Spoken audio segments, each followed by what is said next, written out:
hard work and then having fun?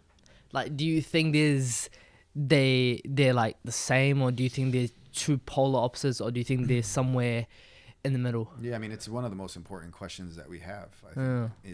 is this question. You ask good questions. See, like these are good. I think that when you're in flow, you are working hard and it's enjoyable. Right? Like you're there's a when we I think there's often a thought that fun is not serious. When we think about fun, we think not serious.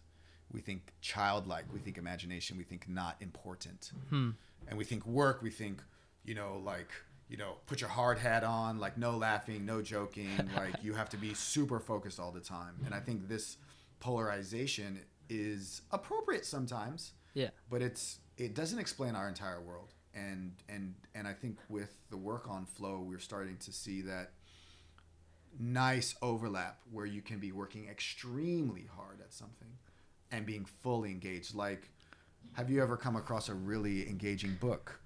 Right? Yeah. Like, you're like, I'm in this, man. I'm in this book. I love this book. I'm working really hard to finish this book because I just am so into it. But I love it, right?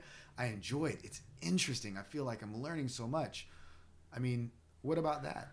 Isn't that both work and play at the same time?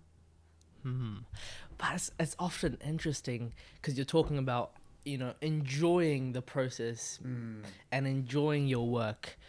But oftentimes, don't you think, let's say your goals are to run a successful business. That's your goal. Sure. And in the process of running that business, it's extremely hard. It's extremely uncomfortable. Most people, like if they, I'm just speculating, if they believe you have to always feel good Yeah. to work, they'll see this as, oh, is it really worth it? Am I in line with my purpose or goals? So I often debate with myself is that, do some people give up because they think, oh, it's not enjoyable? Yeah. Or do you have to, like that, what is it called? That experiment they did where they had, what is it called? What's that, pink and white things? Marshmallows. Oh, The yeah, marshmallow yeah, experiment. yeah. To sort of withhold yourself for a later reward. Right. So I would make a distinction. This is a bit of a Yeah. nuance, but I would make a distinction between feeling good and enjoyment. Okay. I don't think those are the same things, Okay. and mostly because I think of enjoyment as positive growth. Okay, like I think of if this is the difference between. This is so Aristotle talks about eudaimonic happiness, and I don't know if you've. I've heard of Aristotle, but I'm not that yet. So effectively, there's different ways of thinking about happiness. We often think that happiness is feeling positive, right? So feeling good, having positive emotions, not being sad, not being mad, not being angry, right? As you rightly point out, entrepreneurship and running a business and taking on any massive endeavor is incredibly taxing and hard. You have lots of very discouraging moments, right? And so you will often not experience positive emotion at points in time during that process. But see, I would be thinking that doesn't mean that that's not enjoyable, right? Right? Because my entire argument that I'm trying to make is that appropriate challenge is enjoyable. It's something that we embrace, we love, we want, we actually need to have challenges that force us to grow. That growth is what is actually enjoyable. Feeling like I'm improving, feeling like I'm getting better, feeling like I'm making progress, and that is incredibly hard, right? You think about 6 a.m. mornings in the gym, you think about, sacrificing foods you love to eat.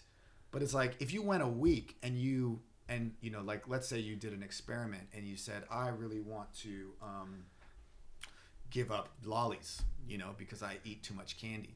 And so that's going to be hard. Like, you're going to hate that initially because you're so used to it, you're accustomed to it, you want it. But there's an enjoyment in accomplishing that, right? In meeting that challenge and saying, man, I can do that. Like, think about how good you feel about yourself as you work through that challenge.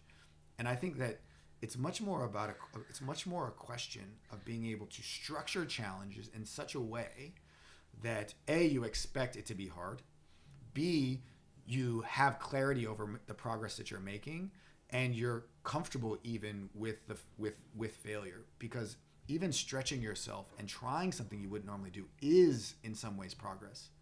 So like, I'll give you a basketball example, and I talk about this often. Let's say that in the context of basketball, you never dribble with your left hand. You never, ever, ever dribble with your left hand. And you would never even attempt to dribble with your left hand. You just always dribble right.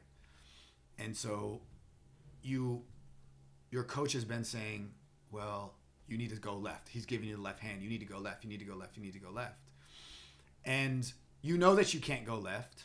And the first time you try it, you lose it. But you try it pretty consistently over the course of the game. And you know what? Like, in the course of the game, the simple fact that you're trying to do it now with your left hand is progress, because you never tried to do it before. So the simple act of trying something new, I would argue, is progress, even though you failed. Even though you which was uncomfortable, which was really hard. Uncomfortable, which you didn't like, which is kind of but again, it's sort of again trying to flip this idea that it's not just about feeling good, and it's not just about like having tangible progress. It's about extending yourself. It's about trying something different. So like, you want to try that, you want to start that business, and maybe it fails, and you say to yourself, you know what, this failed and it was hard, but you know what, I'm so glad I tried it. Like, I'm so glad I went after it. That's how I felt about I tried a business. Like, I tried to do a basketball academy, and I didn't make any money. Yeah. Right? Yeah. Like, I was not financially profitable. You know, I basically broke even. But when you look at it and you say, man, like, I enjoyed that period of my life. You know, like, I enjoyed that work, even though it wasn't successful, even in the sort of traditional sense of what we're talking about. I made progress, certainly for me. There was a lot of other things that kind of came out of that. So I think that we just need to kind of parse some of these things out a little bit more. That nuance is so important. Yeah, right. I think a lot of people get confused in that. They confuse, you know, enjoyment with feeling good. And if it doesn't feel good all the time, you're not really, what are you doing with your life? Right. A lot of people say that. They're like, I study and I do a lot of things, and they're like, why, that doesn't feel good. Why do you do that? But for me, it's that progress, that enjoyment, that growth factor. For me, that's like, you look back and you're like, oh shit, that's. But see, again, like, these things all tie together, right? So again, you're thinking about, okay, if progress is what I'm after, how do I understand progress, right? And you won't really know progress if you don't critically self-reflect on where you've been. Right? So if you're not aware of where you've been and what you've traditionally done, you won't know what's new for you. So think about kids all the time who make progress but don't realize they are, because they haven't kind of achieved the things that others have set as success. So again, it's like, if you're trying to lose weight and you've this week only eaten 1 lolly instead of eating 6 lollies, I would view that as progress. Personally, I take a very long-term sustainable view. Yeah. Right? So I'm like, well, if you're just trying to make, if we define success more in terms of improvement, progress, trying new things, extending yourself, then every single day there's going to be something potentially that happens that you didn't realize you were even doing, because you're not even aware of what you're doing. You're just going through the day. So this is why, again, I think that, like, there's so many ways to think about this beyond simply the, like, superficial labels of made this team, got these grades, made it to this school, whatever it may be. You've got to really look at your daily, think much more about success in terms of making changes to your daily process and trying to sustain them over longer periods of time, because ultimately those are the things that will generate all those things that we probably say we want.